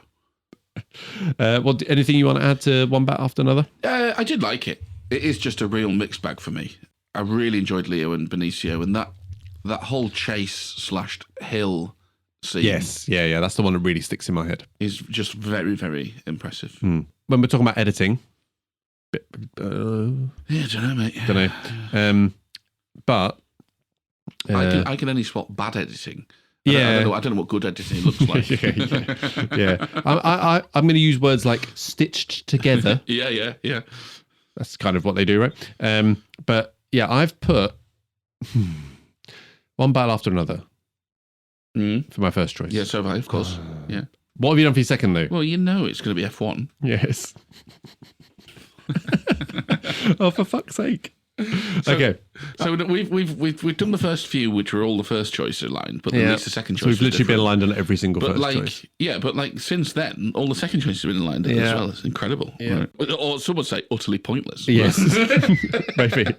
So F1, the way that movie was stitched together, particularly the in-car race stuff, was super impressive. And I think we backed that up with by Will, who is a friend of the pod and also big F1 fan, who's like the way that he stitched it together actually makes sense. as well. That it's still like the racetrack in the right order and everything like that. They haven't just like done that. Is that editing? No, probably not. Don't know. Who knows? But there we go. Probably in and around that, isn't it? Probably in and around. Sure. In and around. All right. Number 15, documentary feature. Okay. So we have This is an interesting one. Is it? Yeah. Okay, so we've got Come See Me in the Good Light, Cutting Through the Rocks, Mr. Nobody Against Putin, The Alabama Solution, and The Perfect Neighbor. So, Carl, how many have you seen? I was getting mixed up with documentary short. I've seen none of this. Okay. This isn't an interesting one at all. So you've seen none of them. I've seen 2 of them. So I've seen The Perfect Neighbor, really like powerful stuff. I've talked about it on previous episodes of making animalistic noises during this. It really did tear me apart. And then Mr. Nobody versus Putin, ambivalent. It's interesting. I didn't find it as powerful. This won the BAFTA, though, interestingly. So this might be where we depart. Yeah, we could Who depart knows? here. What have you gone for? Yeah, I think we will depart here because I've not seen any of them. I've, read little bits and pieces. Mr. Nobody Against Putin gets the BAFTA. My reticence to put that down as first is because I wonder if it's too overtly political. Yeah. I think of the things that sort of tend to, like last year, I think it might have been a short, or I don't know if it was a feature length or short, to be honest with you. The one that looked at the Palestine conflict was actually looking at both sides of the Palestine conflict. It was like the people trapped in between or the children on either side, I forget. And I thought, both sides, that's very the Academy, isn't it? Yeah. They can reward that. So I have gone against that better judgment and I have put Mr. Nobody Against Putin down first. Yes. Excellent. But I do I'm very recognise that is a gamble. Excellent. Well, I have not gone for that, which is exciting in itself. Yeah. I've gone for The Perfect Neighbor. Yeah. I've gone for that second. Well, I've gone for Mr. Putin second. Right, So, so Mr. there we Nobody, go. sorry, not Mr. Putin. Oh, you Mr. got Nobody for- versus Yeah, Mr. Nobody against against Putin. Putin, Yeah. So we've reversed. So we've got the same reversed. films, of course, but at least we've gone a different Some order. separation. This is good. So that's good. Okay, Carl. We've been going for a while now.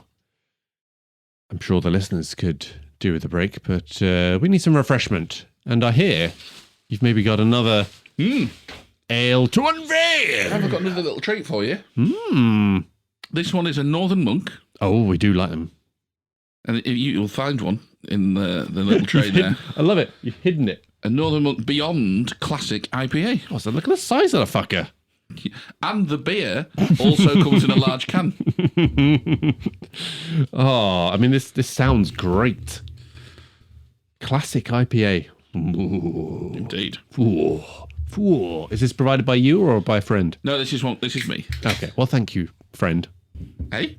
Oh, Co-host. that's me still. Right. Oh, all right. No, sorry. Yeah. Person with a shared interest. Yeah. Someone who said yes. Yeah. At a similar stage of life. Anyway, right. Let's talk about documentary short, the one you got very excited about. Oh, yes. Yeah. So why did you get so excited about this? Anyway, let's do the nominees, actually. So I didn't. Excited's the wrong word. It's Okay. interesting. all the empty rooms. I'm trying to do this whilst pouring a beer. This is going to go very wrong. Oh, it doesn't even fit in the pint. Oh, look at that. Oh, it looks beautiful. Oh, Yeah. Good pour. oh. Good pour. All right, just have to take a minute. Just looking at the beer. Yep. Yep, it's good. Right, anyway, so documentary short. All the empty rooms, armed only with a camera. The life and death of Brent Renault. Children No More were and are gone. A bit of a theme there, isn't there? The Devil is Busy and Perfectly a Strangeness. Have you seen them all? I've only seen one. Which one have you seen? All the Empty Rooms. Me too. On Netflix, by the way, so freely available to anyone who wishes to watch it, which I would recommend you to watch it. Carl, though. Well, this is why I think it's interesting. Because everybody, almost to a man, has gone gaga over this. Yeah? That when I logged it on Letterboxd, Okay, right. like the ratings were just like gushing. Much like me over the thought of this beer. Indeed. And you just said you'd recommend everyone I to would. watch it. Yeah. Yeah. I mean, it moved me. It really moved me. It was, it's a really interesting angle to take on a very commonly, a very common issue by the stats that were coming out about the old school shootings. But for those who not seen, not know what it's about, it's essentially about a news broadcaster who has historically been doing sort of feel-good, end-of-the-news stories. And he started even trying to find positives in school shootings, like looking for stories of heroism and such to sort of put a bit of a positive spin on the school shootings. And he's basically had enough. And he's doing this little side project where he's taking a photographer along with him and going to victims of school shootings that have died and taking pictures of their empty rooms that have basically been kept as almost like little shrines. Yes. To their dead children at various ages. I mean, I think it's impossible not to be moved by this film. Like, It is very, very sad. yeah, like how can you not? And I don't judge any parent in that situation. Like, I can't imagine throwing a single thing away. Yeah, no, precisely. And what they talk about as well is just like, well, I can't wash their clothes because I need their smell to still be in this room and stuff like that. And it's just like, fuck. It is extremely sad. Yeah. The problem for me is this completely fails to take a political stance. It is completely apolitical, actually. And there's a bit in it where it says, I feel like if we could show this to every parent in America, it'd be a better place. That's not the issue. Yeah, but yeah. And I think, people often say in the wake of like tragedies and things like this, and now is not the time to get political. And it really angers me that, because I think it's exactly the time to get political. When it's raw. It fucking is. Yeah. Because you have to take the politics on. You cannot reduce everything to a tragedy. Because everybody can agree, oh, that's sad, that's a tragedy, but you need to get to the root of the issue. And I think its failure to take a political stance in this and to stay away from that just makes it sad porn. It reduces it to sad porn. It's very, very sad. It's very, very moving. I don't think it achieves the objective of what they state, which is to show this. If we could show this to every parent in America, I don't think it does that at all. I think it's just sad porn. I also think, by the way, it's exactly why it will win, because it fails to take a political stance. Yeah. I think if I was being more favourable to it and kind of to the stance it takes, or the approach it takes, is that it's not on the soapbox banging you over the head with it. It just shows you the impact in potentially a more raw and real way than what you might get. So people then might hopefully make the connections to it, rather than it being a lobby for law change. I think the soapbox banging you over the head is a sort of criticism that people throw at things to undermine them. I think they're disingenuous arguments. I'm not saying that's what you're doing. Well, it's just that it can't be levied at this film, I guess. You can't, because it completely avoids it, right? But you don't have to get all preachy. But what you absolutely have to do, if you actually want to make a change, is link it. You're showing the effects. You've got to link it to the cause. You've got to link it to the cause, and you've got to take the cause on, because, like I said, loads of people, and people will be able to relate to this, right? Because you will have had conversations with friends and relatives where you feel like you're on the same page on a certain issue and you can all agree something's sad, and then you find out they vote a completely different way to you on a certain issue or whatever, and you go, well, how can you do that? Because they don't make the connection. They compound. That's just what people do. It is crazy, like the numbers that they flash up, right? 172 school shootings a year, like nearly one every 2 days. It's mental. It's just like, what? So very, very moving. Yeah. I think it will definitely win. I've also said that it'll win. But I think it will win because it fails to take a political stance, and I think it is just sad porn, which... So I've not seen any of the others, Carl, like you. So I took a little bit of a shot just at the name. I didn't even look into them, so we could depart from this one. I've gone for Armed Only with a Camera, The Life and Death of Brent Renault as my second. Okay, I went for The Devil is Busy. The Devil is Busy. Did you read about them? An abortion clinic defence story. Oh, fucking hell. Second. Abortion clinic defence story. Okay, right, yeah. Oh, okay. Yes, so very topical. But again, maybe too political. Yeah, I'll tell you. But it doesn't matter, because all the empty rooms are going to clean up. Very good. Okay, we move on to writing. Adapted screenplay, first of all. And the nominees are Begonia, Frankenstein, Hamnet, One Battle, and Train Dreams. And let's talk a bit about Begonia. So I don't think we have talked about this on the pod. Yeah, I think we had a little chat over coffee. I think we're fairly well aligned with it, but let's see where your simple 5-point scale is first, Carl. I'm ambivalent on Begonia. Okay. Yeah. I put it in the like pile. It's engaging. Yes, and I think we're entering spoiler territory here, but I'm going to avoid doing so. But I think that this could have even moved into a really had the ending been a bit less definitive, a bit more ambiguous. Yeah. It did somewhat ruin it. I agree with that. I think it does end up being a bit of a bottle job, actually. Because otherwise it might be really good. It might still be really good. Yeah. I sort of harbour suspicions it might be a bit shite, I'll be honest. But I'm not, I'm not going to... I think I rated it right down the middle. And that's kind of how I feel about it in terms of... I watched it. Yeah. It was engaging. And then after it finished, I went, eh. Plemons is good. I mean, everyone was decent enough in it. Plemons was good. Didn't get a nom, which I thought he could have maybe got. I'm not surprised at that. He was good, but he wasn't. Yeah.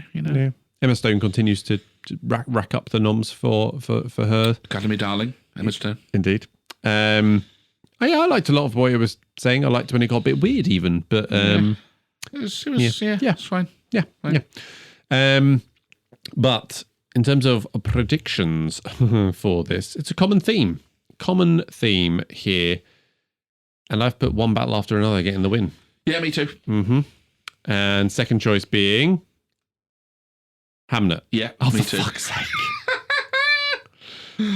Why did you go for Hamnet? Why did you time before? Yeah, maybe. What did you go for Hamnet? It's very, very wordy. By the way, I wonder if anybody's actually read these screenplays that's voted for them. Oh, no chance. Yeah. Because it's only recently they've made it a rule that you actually have to have watched the films before you vote on them, which is mental. It really is mental. I just went for whoever paid me the most money. I mean, I should say, I read that on the internet. It might not be true. No, I think that is true. I think that was a thing recently. Yeah. I don't know, and I still don't really know what a screenplay is, if I'm honest. A bit on the page. Yes, a bit on the page. But is that the script, or is the script more than that, or is that? Yeah, or just yes to all those questions. That's all those questions. Sure. So I'm an idiot. So Hamlet. So very, very wordy. And again, we're in that sort of Oscar classic. Yeah, they love that sort of tale. So whether that's right for screenplay, don't know. But that's what I went for. Yeah, and I think when you're talking about train dreams, it's a lot less wordy. Frankenshite, fuck off, and Frankenshite is great, and Begonia. I don't know. I just can't see it. I just can't see it going. It could. To be fair, it could go to Begonia, outside shot. But yeah, no. Okay, fair enough. We're aligned. All right, move on to writing parentheses original screenplay. Okay, and this is where we get to talk about the first of these nominations, which is Blue Moon. The others are It Was Just an Accident, Marty Supreme, Sentimental Value, and Sinners. So Blue Moon, Carl, you've seen this. Yep. Where was it on the scale? It's another ambivalent. Okay, it's a like for me. Basically a play on screen. Lots of people talking in a room. Yeah. A bar, specifically, which you must love. It's a bit of a one-man show. Built around Hawke. I don't know about that. Like, the supporting cast are very good. They are very good, but it's very much, it's all done via him, right? Yes, it's all flowing through him, the story points. Yeah, you're quite right. I do I'm really becoming quite a fan of Ethan Hawke. He's very good in this. He's very, very good in this, as are the rest of the supporting cast. And I think whenever he is very good, he is just very good as well. And he's been very good in quite a few things now. I'm beginning to think he might just be very good. Yeah, I didn't love it. Like you say, it's obvious as a sort of play, but to the point where you could almost imagine yourself in a theatre. Oh, now someone enters stage left, and you can almost see the cues. Yeah, I thought it was you can see the staircase, can't you? That they would do this on as well. Yeah. So I thought it was pretty clunky, and honestly, it's a bit boring. I enjoyed watching it. Like I was happy just to be watching it going on. Yeah, exactly. Happy spending your time. Not one I'm going to revisit. I'd agree with that. I say nice, good supporting / extended cameos. Bobby Cannavale, just because I like saying his name. Yeah. Margaret Qualley, she appears because she's contracted to appear in every other film now. It seems so. She was very good at it, though. Yeah, and Andrew Scott. Yeah, this must be my favourite Andrew Scott performance, I think. Oh, really? I'm not You've really not a fan seen of All Our him. Strangers, though, have you? No, I haven't. I'm not really a fan of him. I've seen him more in some bits of TV and whatnot. Yeah. But I thought he was He's very good in this. well cast, actually, as well. Yeah. But to this award, Blue Moon's not going to win it for me, Carl. No? No. I have gone for Sinners. I'm just putting your name next to it because I assume you've gone for the same, but let's see. No. Yes! Only joking. Oh, Sinners. yeah, fuck's sake. And Sentimental Value second. Okay, so Sinners is my first choice. Sentimental Value is my second choice. Yeah, same, fine, right. Of course it is. For fuck's sake. We can. I don't know why we bother doing this in secret. No. It's made no bloody difference.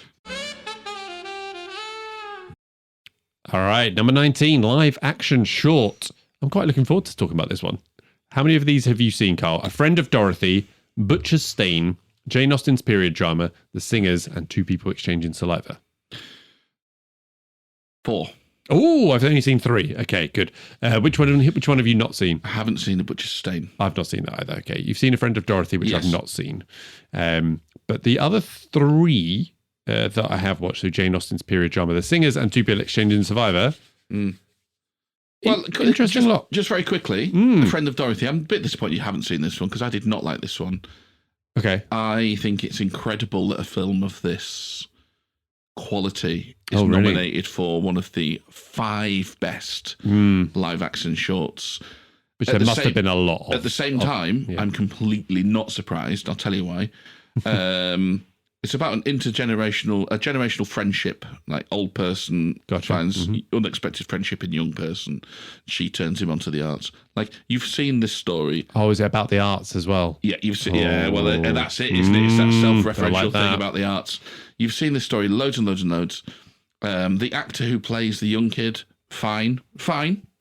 The actor who plays another kid who's a bit of an antagonist, terrible, Oh, really? bad.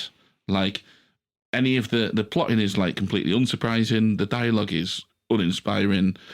The reason it's got nominated is because Stephen Fry plays the male lead and Miriam Margolyes plays the grumpy old, but not actually that grumpy one. She's been seen for who she is. So yeah, just ridiculous. Honestly, It's not making me want to watch it, I'll be honest. bad. Yeah. The sort of thing, by the way, that most people go, 3 stars. No, it's a bad film. There are other films out there that have worked a lot harder than they have, but they didn't get 2 big names attached to it. Yeah. And have done a better job. You don't often see the big names attached to the shorts either, do you? Yeah, I don't know what's going on with that, but yeah, rubbish. What did you make of The Singers? I loved The Singers. Did you? I Okay, really interesting. like So this is The available on Singers. Netflix. I would encourage, again, these are Did shorts. You liked my review of this earlier today. Oh, that's true, actually. Yeah, I did see this. I remember now because you said, oh, now this is more like it. So I imagine you saw this after A Friend of Dorothy. I did. Yeah, so for me, this one looked great. Like the smoke and the lighting in the bar gives you that real sense of just like being there and being tangible within it. It managed to pack a bit of emotional heft in the 15 minutes. Yeah, decent. As well, which is interesting. Well, I must second, though, your point about how good this film looked. Incredibly good. Not just, that's good for a short. No. No, that's good. Like top tier, how good this film looked.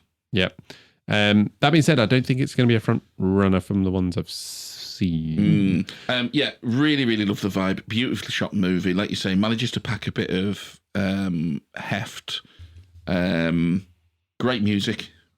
I've not gone for it first either. No. So the next one, Jane Austen's period drama. You've seen that as well. Yeah. I like that. I really liked this. I watched this morning as with a cup of coffee in bed. I was laughing my ass off funny. at this. Very funny. Yeah. Available on YouTube. Please go watch it. I was not expecting a comedy at all. I went in blind with all of these, just found them and watched it. And it could so easily be a bit hammy or a bit It's farcical, well observed. and it's pretty sharp. It's pretty snappy. Sharp. Really well executed. Really good timing of it. I would love if this won. Yeah. I don't think it will. The one that I think will win is the next one, which is two people exchanging saliva. The French Equilibrium. Yes, I suppose so. Yes. Have you seen Equilibrium? Imagine that, but French and in black and white. Yeah. Which is a bit on the nose, don't you think, the way they've gone after it? Make them all smelly, the French. Mm. Yeah, you don't think so? But it's made by French people, so I don't think that was... They're self-aware, I'll give them that. Yeah. Allegedly, that's not my opinion. I'm saying that's the stereotype, isn't it? That's the stereotype. No, I liked Two People Exchanging Saliva. I thought it was very, very good. It's a very well-made film. Yeah.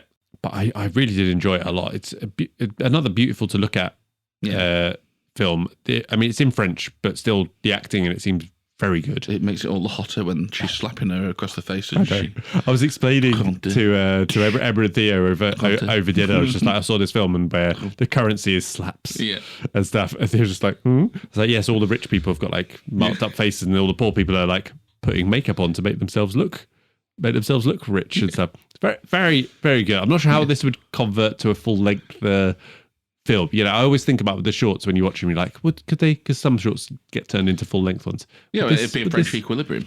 I suppose. Yeah, that's what it could turn into. Yeah. But yeah, that's the one I've put down that I think will win. Yes, me too.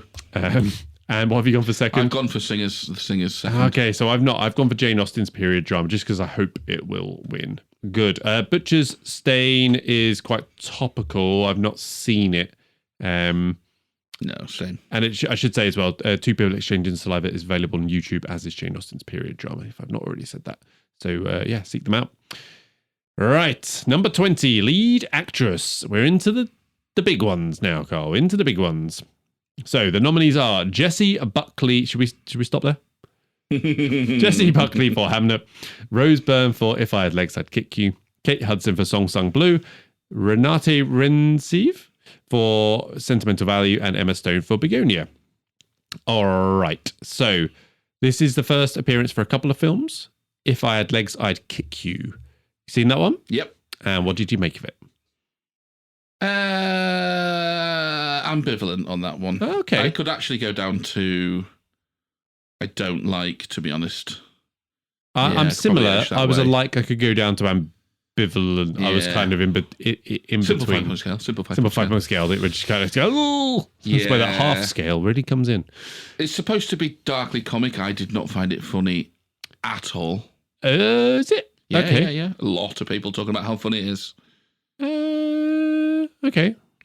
Rose Byrne is great. Yeah, she is great. She is great. You know, relates to the category. She's genuinely great. Yeah. My problem with it, if you like, is that it's a movie that uses a single point of view, and she is an unreliable narrator. Yep. Right. So the problem with that is the director does not commit to a narrative of events. It's all up for discussion. And I think there is too much of this in this film where they are throwing shit out there and going, up to you. And if you read the director's comments on this film and what it means and how she likes stunt casting. She likes to cast against people's expectations and things like this. I just think, no, do you know what? Your first intention here is to provoke the artistic direction is kind of second. Do you think it's one of those, Carl, where they go, would you say it's about this? What do you think? I think it's exactly like that. So I think, and don't get me wrong, you can enjoy that, and lots of people do, and they take it in very different ways. Loads of heated debate on Reddit about this, by the way. Yeah? Loads, yeah, like people going really, really deep in it. But I just think in terms of how good this is as a film, I'm always reticent to give loads of credit for directors when they basically take their hands off in terms of the framework and the artistic direction, and it becomes more about I'd like to provoke, It's like, oh, fuck off, come on. What did you make of the whole? You said single focus thing, but they obviously don't show the child's face at all, right? Like it's a very intentional. I think that was just another thing to just fuck you up a little bit and just make it seem weird. It came quite distracting Yeah. And to a point, I was half expecting like a horrible malformation to appear at the end. And it wasn't, when it was just like, yeah. So, Roseburn, great for sure. I don't think it's a great film. No. I didn't particularly enjoy it. I can see some of the stuff about craft, which is why I maybe got ambivalent, but honestly, I probably edged I was down more the towards- other way, where I was just like, I can kind of see the stuff that I'm kind of going, I see what they're doing. But I'm just kind of like, But overall. just to round it out, bears repeating, Roseburn, excellent. fantastic. Yeah, Yeah. agreed. Song Sung Blue. Oh, we're going to be different on this one. Oh my God. What is that doing in this list? I mean, I'm a bit of a defender of this one. Should So be good. the film as a whole, I'm a bit of a sucker for these sort of films, right? I did go in blind into this. So as a result of it, I didn't know what to expect. So it did kind of take me a little bit by surprise, which I guess if you knew the type of film that it was going in, it wouldn't have been a surprise, if that makes any kind of sense. But it did really work for me. I get why some people don't like this at all. I can see it, but I did kind of get sucked into it. I do like it. Can I just say, when I finished watching this, do you know what my first thought was? So I will love this. I will love this. Yeah. That's what I thought. Yeah. Oh, this is right up his alley. Yeah. I thought Kate Hudson was very good. By the way, Is if she in you the do same- love this, you will love Fisherman's Friends. I will watch it one day. Look, I think this is crazy that in the same pool, if you like, we've got Jessie Buckley, Rose Byrne, and Renata Reinsver Yep. turning in absolute powerhouse performances. Emma Stone, I don't think is at that level, but she's still miles ahead of Kate Hudson.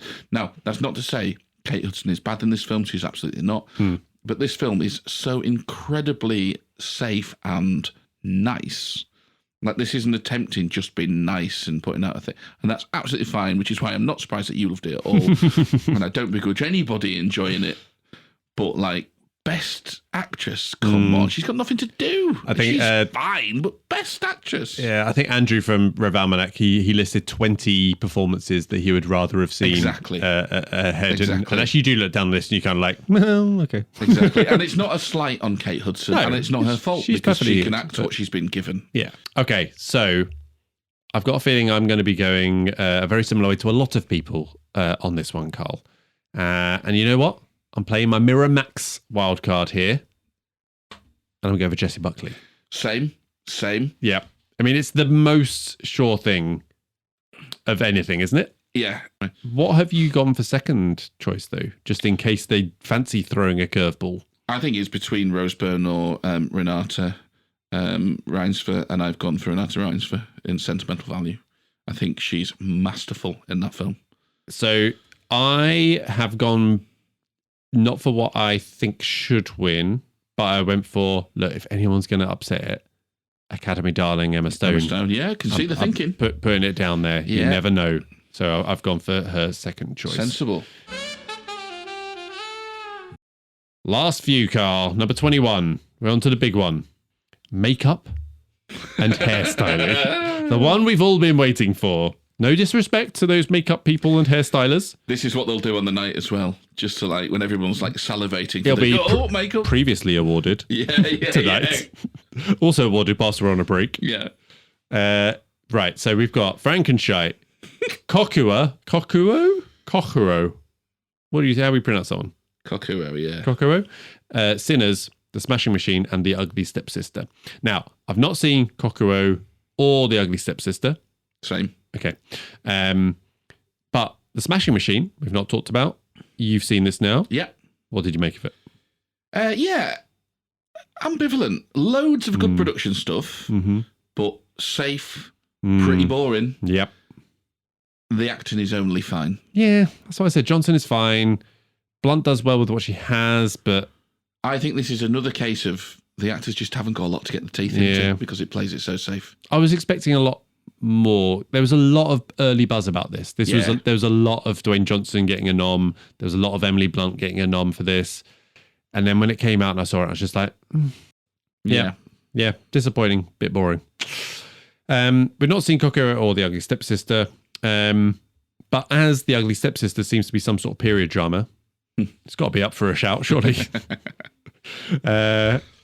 So, first choice, Carl. What have you gone for? I've gone for Frankenstein. Yeah, same here. Yes. Fuck's sake. And the Ugly Stepsister, I've gone second. Okay, I haven't. Oh. I've gone for the Smashing Machine. Okay. Because I do think a lot of the production stuff was very good in that film. The makeup and the hairstyling, in particular, obviously. The makeup and the hairstyling. I think Emily Blunt looks fantastic. And The Rock has got his little, like... Thing. What's that on your head? I know he shaves it halfway through. So... There we go. I can see it. But yeah, it seems like Frankenstein, doesn't it? It's just... all right. On to another biggie. Costume design, Carl. You know how much you love your costumes. Oh, yeah. You love dressing up, don't you? Oh, yeah, you fucking love it, don't you? So we've got Avatar, Fire and Ass, Frankenstein, Hamnet, My Supreme, and Sinners. Okay. Don't think we need to talk too much about this one. No, costume design seems a bit of a stretch for Avatar. What the fuck? Yeah. That is so weird. Are they talking about what the animated fucking costumes? Yeah. What? The what? No, the weird like loincloth that one of the characters wears? Anyway, I've gone for Frankenstein at first. Yeah, same, yes. And then second, I've gone for Hamnet. Oh, I've gone for Sinners second. Look, okay, there we go. That's a good shout, to be fair. Yeah, I mean, I think the costume in Sinners are fucking top notch. Yeah, they are sharp. Yeah. Hamnet though, same periody thing. Yeah, you know, they love that stuff. Don't they? Love it. So yeah, Mighty Supreme was the other one. It was like, in theory, that should be up there. Yeah. But again, I was just like, Another really something about it. film Like, stuff, yeah. Maybe not. But Avatar, fuck off. Jesus Christ. Okay, we have two left. Those that have been paying attention, those that are still awake, will know that we have lead actor next. Not because it's more important than actress, just the order that I did it in. Okay, no commentary necessary. Nominees we've got Timothée Chalamet for Mighty Supreme, Leonardo DiCaprio for One Battle, Ethan Hawke for Blue Moon, Michael B. Jordan for Sinners, and Wagner. Well, is it German? Wagner, yeah, but he's Brazilian. Yeah, he's German-Brazilian, so yeah, who knows? Could be, I'll go Wagner. Wagner Moura for The Secret Agent. Yeah. Okay, let's talk about The Secret Agent. Yes. What did you make of it? Don't like it. Oh, okay. Don't like it. Now, an impressive film for all sorts of reasons, right? But I cannot get away from the fact that I never want to watch it again. No. Didn't particularly enjoy it.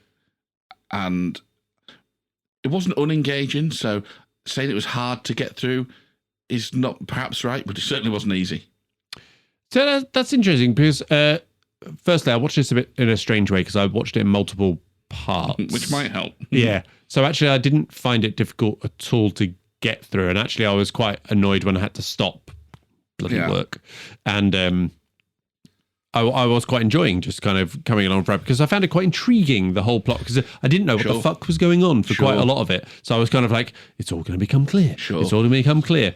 And I know you have talked about previously about the whole disconnect in terms of so that was just an accident. And, yeah. So again, I thought you did it on purpose, mate. Sorry, I thought it was. Hey, very good, very good. Again, I think it's okay to recognise that cultural distance exists. Because this film requires the viewer to feel the weight of 40 years of oppression and a very specific period of history and place.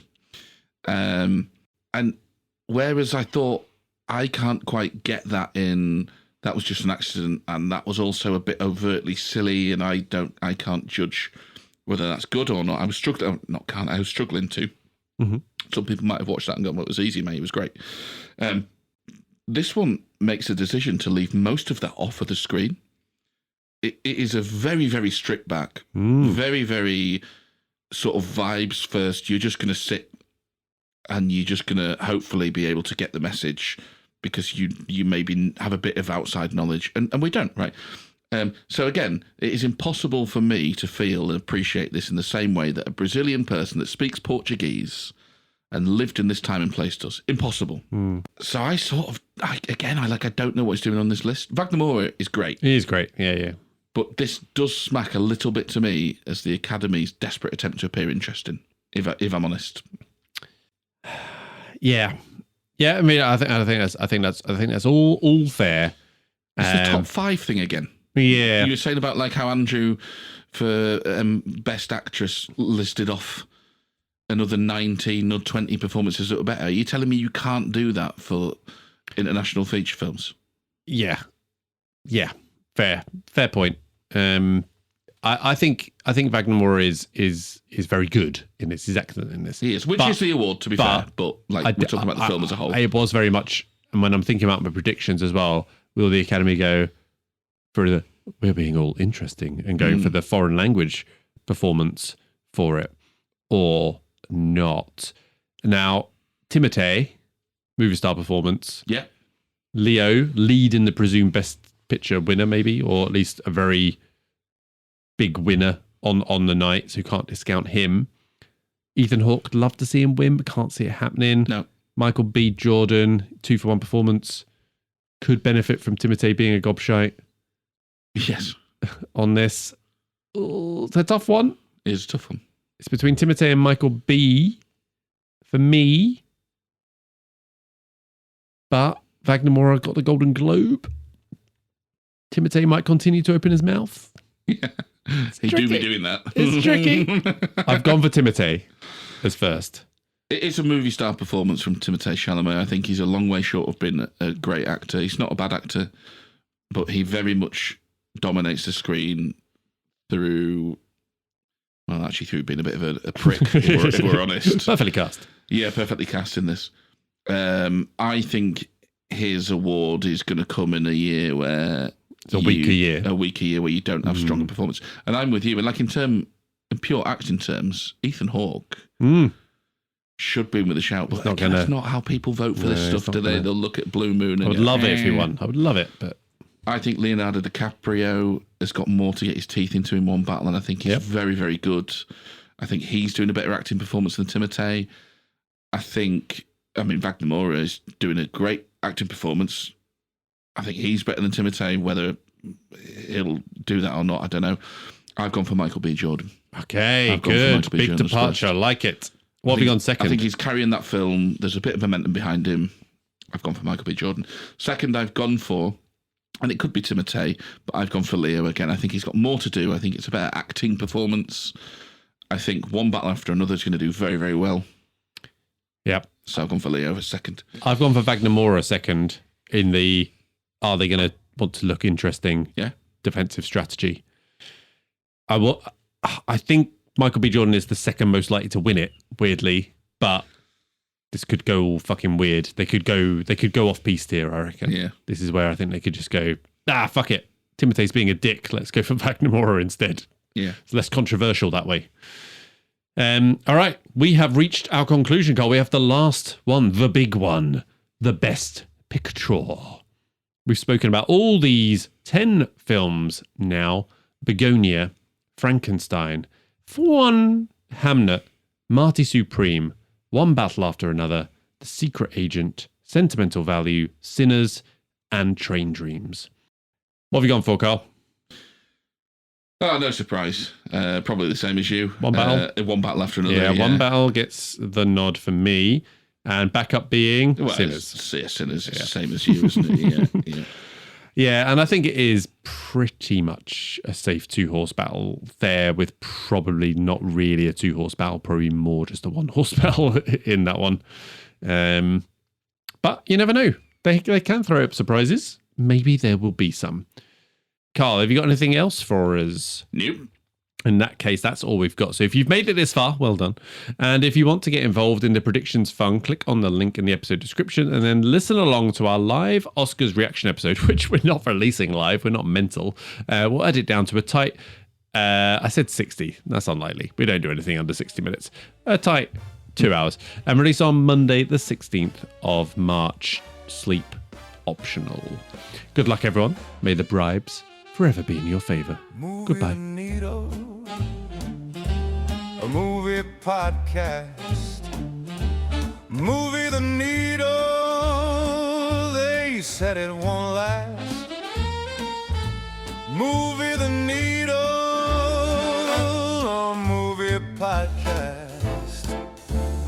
Movie the needle. Give it a blast. Two idiots talking alone in our shed. We dissect a film as things come to a head. We kick things off and unveil the ale. Then it's a simple 5-point scale. Only one of us likes it, the other not so. We bicker and joke, no gag too low. Discussion begins, Si tells Carl he's wrong. Carl plays a game and Si sings a song. We do a recasting, discuss who would work. Would he or she, we say with a smirk. In spite of it